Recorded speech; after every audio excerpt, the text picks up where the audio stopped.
Good morning. This is Paula at the Giodone Library, and today I am doing STEAM stories.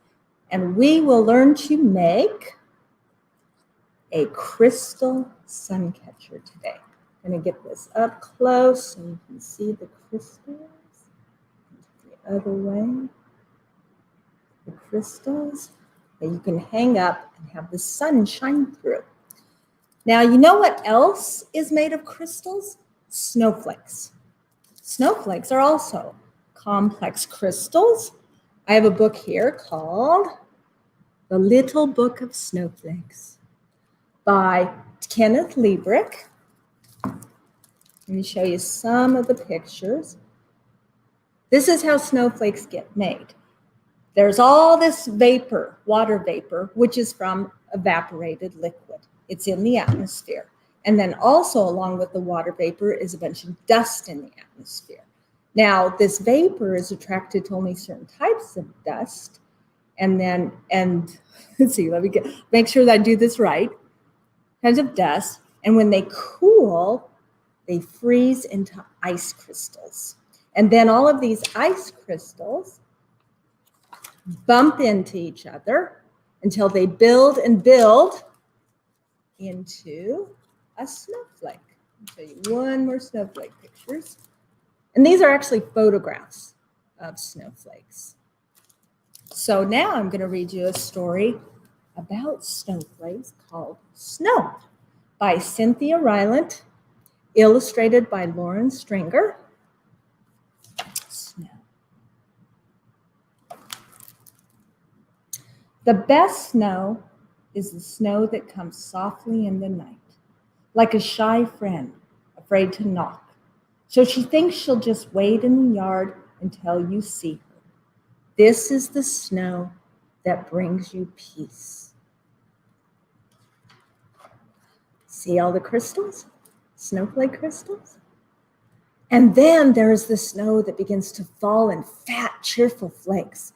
Well, you are somewhere you'd rather not be. Maybe school, maybe work. And this snow tells you as it falls that it will send you home early.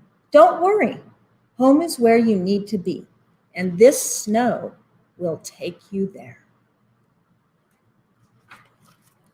It will send you back over slippery right roads to the rooms you love so well, and it will say that it is all right to be happy.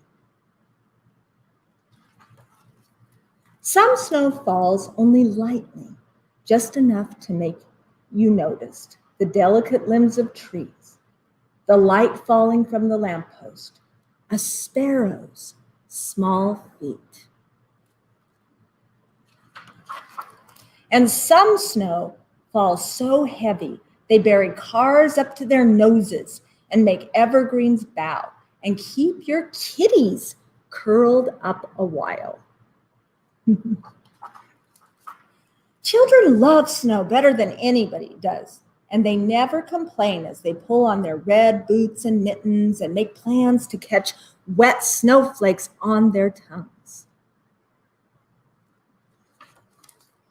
And roll their small bodies to the bottom of the hill.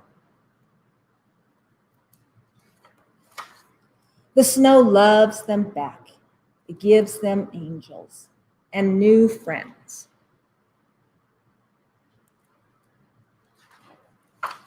And the snow, while it is here, reminds us of this, that nothing lasts forever except memories. And while the snow is here, this brief moment, let us take a walk and see how beautiful the world is. And then come back to our white, quiet homes and make something warm to drink and maybe read or play a game or tell each other all that we've been thinking. The snow is falling while the flowers sleep and the sun sleeps and the soft green gardens are waiting.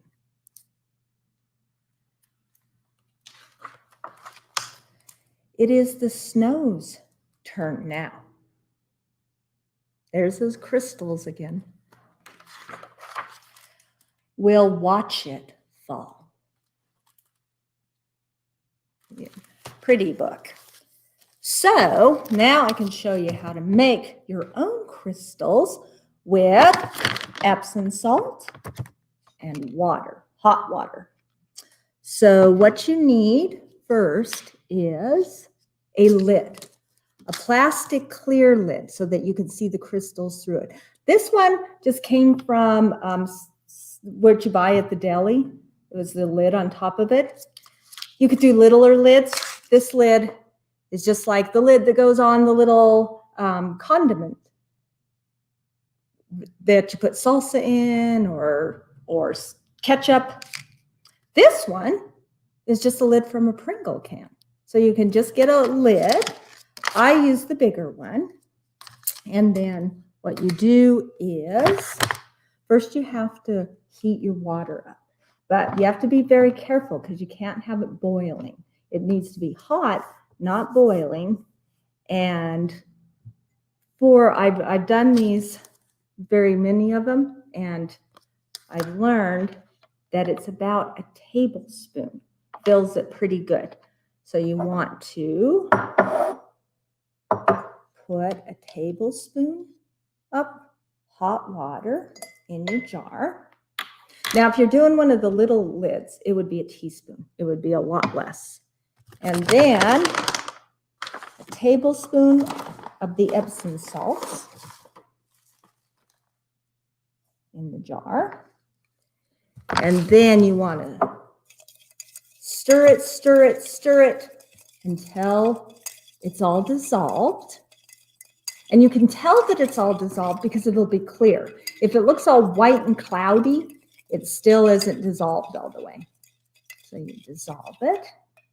And then take the lid and where it dips. And you want to pour it on carefully. Just put it and watch it. You only want to put as much as it covers the lid. So a little bit less. Now, this is what always happens to me too. I always have this like hole. Don't worry about that. Just fill it in. Ah, that actually did really well. So, and then you want to put it like in a window where the sun comes in and let it sit for overnight. And then during the night, you should come back and it'll be crystals. There's the one that I did. That's just all crystals.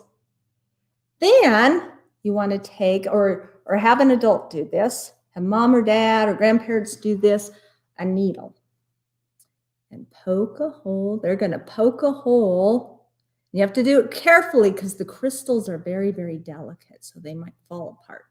So I put the needle through.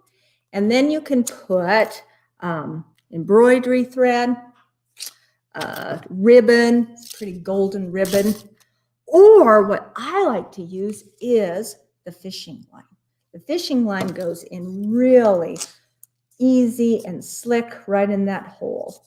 I'm going to find my hole. There it is. Just right through. And that's what I put on this one was the fishing line. And then also you don't see the fishing line. And then you hang that up somewhere where there's light and you have this pretty crystal sun catcher. Now, just like the snowflakes, what's happening with this, why it creates these crystals is, and I have my notes so that I get it perfect, it is a type of material that is formed by repeating molecules. First, the crystals form when the liquid cools very slowly or when the water vapor evaporates from the chemical mixture, just like the snowflakes do in the atmosphere. The evaporation is the process in which water becomes a gas and rises. The Epsom salt, which does not change its state as easily as water does, remains behind in the solid form.